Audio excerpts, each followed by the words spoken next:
So we have a weird trade. I mean, no getting around it. This is a weird trade. So Chase Claypool on the move. Okay, that part not that weird. The Steelers are rebuilding. There are some competitive teams that could use a receiver. So what's going to happen here? Is he going to the Packers? Is he what team is he going to? No, he is going to the Chicago Bears. The Bears trade a second round pick for Chase Claypool, which from the Steelers, let's take it from the Steelers' perspective first.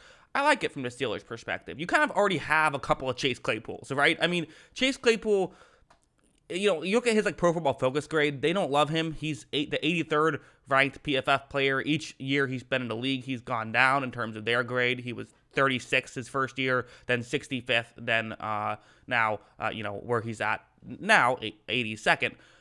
This is they feel like he's a downtrodden player. The one thing I would say, though, is Claypool is the kind of guy who is not going to get a ton of separation. He is a jump ball receiver, a contested catch receiver, and the first area my mind goes here is Justin Fields would love to have a guy who, when he throws up those deep balls, can actually go up and make the catch. And it feels like Chase Claypool can be that guy. So I think that's what they're doing here. So in a way, they essentially traded Roquan Smith for Chase Claypool with a little bit of extra draft capital in there, which, I don't know. For a second round pick here, I'm not sure exactly which second round pick they gave up. I haven't seen that yet, so we just know that there's a second round pick. So I'm not sure if it's their second round pick or if it's the Ravens second round pick, because that should be a pretty decent. That's the difference between if it's a top 50 pick or not. I would think so.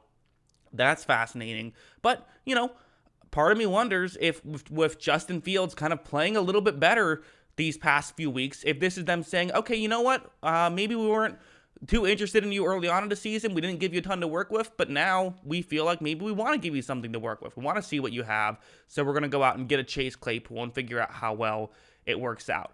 My first reaction was that a second-round pick feels a bit high for Chase Claypool. That was my first reaction, but it doesn't feel like overly high. Maybe I would have said a third, so a third, probably like a third and something else. I feel like a third would be light, so I guess the second-round pick makes sense. It's just an interesting move because, again, you have to view this as, so Chase Claypool was not a first-round pick, so he does not get a fifth-year option. So you're getting him for this year, and you're getting him for next year, right? Because he's in his third year right now. So after that, listen, you either have to pay him or he's a free agent and he walks. So that's all you're getting for this, young value right here. Whereas if you're building for next year, it feels like the pick might have been better. But again, this is kind of one of those situations where it feels like a short-term good move now is not the right way for a team like the Bears to go. They should be instead looking for sort of these short-term moves that are, they should be looking for more long-term moves. That's your kind of your gut.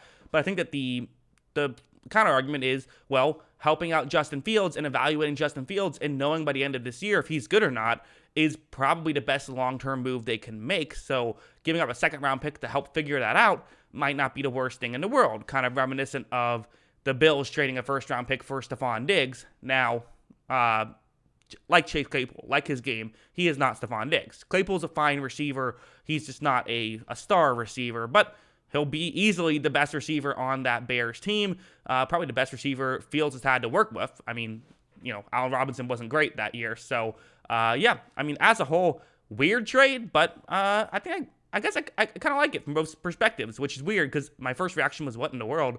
But I do kind of like it. I'm sure Packers fans are screaming at their Twitter, their cell phone, saying, why can't we get one of these guys? But, because you're not giving up enough for them. The Bears willing to do it. So kind of reminds me a little bit of when the Steelers gave up a first-round pick for Minkah Fitzpatrick when they weren't very good. Because, again, I keep saying the Bears aren't very good. Like, maybe that's being disrespectful a little bit. The Bears have been winning some football games. They're not 0-8 right here. They're 3-5. Like, that's possible. And again, in the NFC, where I'm just looking at it right now, I believe the seventh wild card is 4-4.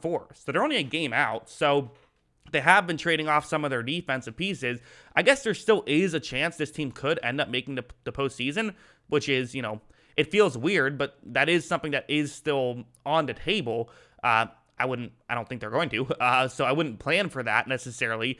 But it feels like it's a move to help out Justin Fields and to help them just, move from the future. So from the Bears' perspective, it's unique. I don't hate it. I don't know if I love it either. I think I'm kind of lukewarm on it now that I kind of talk about it. I really do like it from the Steelers' perspective. This is a great move from the Steelers' perspective. Again, you're getting value here. You're getting a second-round pick, which I don't know which second-round pick still, but you're getting a second-round pick, which is probably more than what Claypool is worth at this point in his career, which, he's young, but just maybe after his first year, I mean, kind of the way you view it is you gave up a second-round pick to get Claypool. You got 3 years of Claypool, and now you get a second-round pick back. So that by itself is clearly good business. Of if you can do that, you basically rented him rented Chase Claypool for 3 years for free. So you feel pretty good about how that worked out. And again, if they had no receivers, maybe you would like it less. But you have Deontay Johnson and George Pickens. Both of those guys can do what Chase Claypool can do. They both can. So now you don't have a great third option, but the reality is none of those three guys really are, I feel like, great in the slot. I feel like all those guys are kind of good contested catch guys. So kind of, you kind of had three guys who were trying to do the role of what only two guys can do, which is win on the outside. You can't have three guys trying to win on the outside. So they almost didn't have a place for him. So getting rid of a guy who, is only going to be cheap for 2 more years and getting good value back for him. Love this move from Pittsburgh's perspective. Again, will it hurt Kenny Pickett's development? I don't think so. I think that his development will be about the same either way. Claypool did have a nice game last week. Claypool has had some good catches. I mean, at the end of that Buccaneers game, he was making great catches, and maybe that's the hope I think that is the hope with the Bears. It's like, hey, let's just get a guy who can make some catches for our quarterback. So it seemed like kind of what we kept talking about is the Bears, the preseason narrative was the Bears do not believe in Justin Fields. They weren't letting him throw the ball a lot early on in the season. But again, I'm not going to sit here and say he's played great these past few weeks, but he's been playing a lot better. He has shown some flashes. So getting someone like, Darnell Mooney's okay. Equanimeous St. Brown's okay. Getting another guy who should just help fill out that receiving core a little bit should make things easier on Fields and kind of takes away one of the excuses, right? If the throwing game still isn't working now, well, now you can sit here and say, okay, well, maybe we have to do something about it. So again, maybe not the most exciting way this trade could break down, right? We all like to see contending teams go out and make the trades on players. I didn't even really realize that he was on the roster, or he was on the trade block, excuse me. So, it's an interesting move, but hey, still a couple hours until the trade deadline. I'm hoping we get more trades. We've been getting a lot of interesting trades, and again, these poor Packers. I mean, seeing all their division rivals get these, the Bears and now the Vikings, or the Vikings and now the Bears even getting a receiver, and the Packers, guess they're content. Or maybe we'll see what they do. I don't know. Should be interesting, though. Let me know in the comments below. What are your thoughts on all of this? Always love hearing from you. And of course, as always, thanks for watching.